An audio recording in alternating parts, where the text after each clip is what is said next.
Tonight, somewhere between putting your head on the pillow and actually falling asleep, your brain is going to do something strange. It will replay a moment that already ended. A conversation from 3 years ago, rewritten so that you said the perfect thing. A job you didn't take. A door you walked past. A message you almost sent and didn't. You'll lie there running the other version, the one that never happened. You probably assume this is a malfunction, a glitch in an otherwise useful machine, a bad habit you should train yourself out of. But the real answer is far stranger. What your brain is doing in that moment is not remembering. It is not even really thinking about the past. It is running a simulation engine that took roughly 7 million years to build. And it is doing exactly what it was designed to do. You are not haunted by the road not taken. You are running the software that made your species possible. Let's start with a strange little experiment from 1982. Two psychologists, Daniel Kahneman and Amos Tversky, gave people a short story. Two men, Mr. Crane and Mr. Tease, leave for the airport in the same car. They are booked on different flights, both scheduled to depart at the same time. They hit traffic. They arrive 30 minutes late. Mr. Crane learns his flight left on time. Mr. Tease learns his flight was delayed and left just 5 minutes ago. Then the question, who is more upset? Almost everyone says Mr. Tease. Overwhelmingly, it isn't close. But look carefully at what happened. Both men missed their flight. Both are standing in the same terminal. Both have the same problem, the same delay, the same day ruined. The outcome is identical, only the imagined alternative is different. Mr. Tease can see the other version. He can feel the green lights that didn't happen, the lane that didn't stall, the 5 minutes that were sitting right there. Mr. Crane can't picture it as easily, so it hurts less. Kahneman and Tversky called this the simulation heuristic. Your mind doesn't judge an event by what it is. It judges it by how easily it can imagine that event going differently. The closer the alternative feels, the louder it screams, and this is where things get genuinely uncomfortable. In 1995, 3 researchers named Victoria Medvec, Scott Mady, and Thomas Gilovich went looking for the most extreme test of this idea they could find. They chose the 1992 Barcelona Olympics. They gathered footage of medalists at the moment they learned their results and again on the podium. Then they showed those clips to people who had no idea what place the athletes had finished. The viewers simply rated how happy each athlete looked. The bronze medalists looked happier than the silver medalists. Read that again.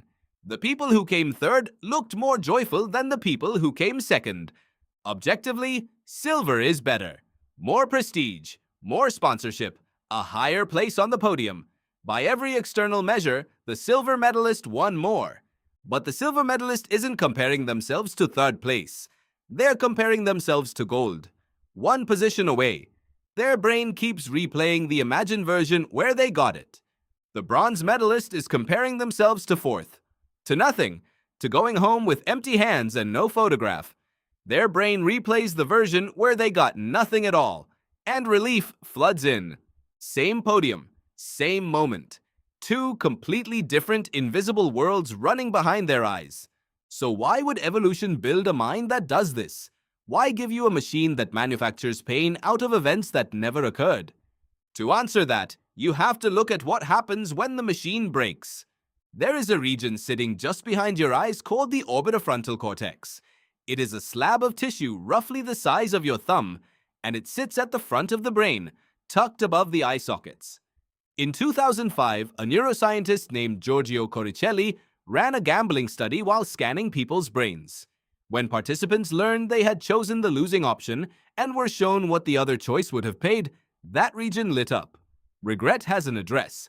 But the more revealing finding came from patients whose orbitofrontal cortex had been damaged. Show them the outcome they missed. Show them exactly how much better the other choice would have been. And they feel almost nothing. That might sound like a gift. No regret. No 2 in the morning replays. No haunted alternate lives. It isn't a gift. Those same patients make catastrophic decisions. They repeat mistakes that cost them money, relationships, and stability. They don't learn from the losses because the sting that encodes the lesson never arrives. Regret is not a bug in your reasoning. Regret is the receipt your brain issues so it remembers the transaction. Neil Rose, a psychologist who has spent decades studying this, calls these mental rewrites counterfactuals, thoughts about what might have been, and his central argument is that they are functional. Upward counterfactuals, where you imagine a better outcome, feel terrible and teach you something. Downward counterfactuals, where you imagine a worse outcome, feel good and teach you almost nothing. Your brain generates the painful ones more often, not because it's cruel, because they're more useful. Now here's the part that reframes everything. Rose and Gilovich also studied which regrets last. Not which hurt most in the moment, but which stay with people for decades. The regrets that fade are the ones about things you did. The bad job you took, the move that failed, the relationship that ended badly. Those have edges. They ended. You lived through the consequences and built a story around them. The regrets that last are the ones about things you never did. The call you didn't make, the country you never moved to, the person you never told. Those never resolve because there is no outcome to compare against. The imagined version stays perfect forever. It never gets a bad Tuesday or a difficult year, or the slow discovery that it had problems too. You are not comparing your life to a real alternative. You are comparing it to an unfalsifiable one. Do you see the trap in that?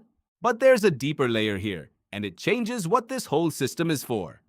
In 2007, two researchers at University College London, Demis Hassabis and Eleanor Maguire, worked with patients who had damage to a seahorse-shaped structure deep in the brain called the hippocampus.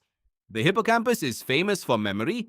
Damage it, and you lose the ability to form new memories of your life. So they asked these patients a question that had nothing to do with the past. They asked them to imagine a future scene, a beach, a museum, something that hadn't happened yet. They couldn't do it. The scenes came out fragmentary and hollow, disconnected pieces with no coherent world holding them together. They could describe sand or blue, but they couldn't build the place and stand inside it. The machinery that remembers your past and the machinery that imagines your future are the same machinery. This is what researchers call mental time travel, a term popularized by the memory scientist Endel Tulving. Your brain doesn't store the past for its own sake. It stores it as raw material, fragments to be recombined into scenarios that haven't occurred yet. Which means the 2 in the morning replay, the one where you finally say the right thing, isn't nostalgia at all. It is a rehearsal. Your brain is disassembling a real event, swapping one variable, and running the simulation forward to see what would have happened. It is testing a version of you that could handle that moment better. And it is storing the result for next time. The pain isn't the point. The pain is the tag that makes the file findable. Every ancestor you have ever had survived on this ability. The one who stood at the edge of a river and pictured crossing it before stepping in. The one who watched a hunt fail, replayed it that night by the fire with one detail changed, and led a different approach the next morning. The one who imagined the winter before the winter arrived. They were doing exactly what you do at 2 in the morning. They just called it planning. Which brings us to a problem your ancestors never had. There is a phenomenon that gambling researchers study called the near miss. 2 matching symbols on a slot machine, and the third stops one position away. Luke Clark, a researcher who studies gambling behavior, found that these near misses activate reward circuitry in ways that resemble actual wins. And crucially, they increase the urge to keep playing. A loss that looks like an almost win is more motivating than a clean loss. Slot machines are engineered to produce them at a rate far above chance. Because a near miss hijacks the simulation engine. It hands your brain a vivid, close alternative and lets it run. It manufactures the feeling of being one small adjustment away from everything changing. Now consider the environment you actually live in. Your ancestors made maybe a handful of significant decisions across an entire lifetime. Where to live, who to bond with, which group to stay with. The alternatives were few, mostly invisible, and once made, largely unrecoverable. There was very little material for the machine to work with.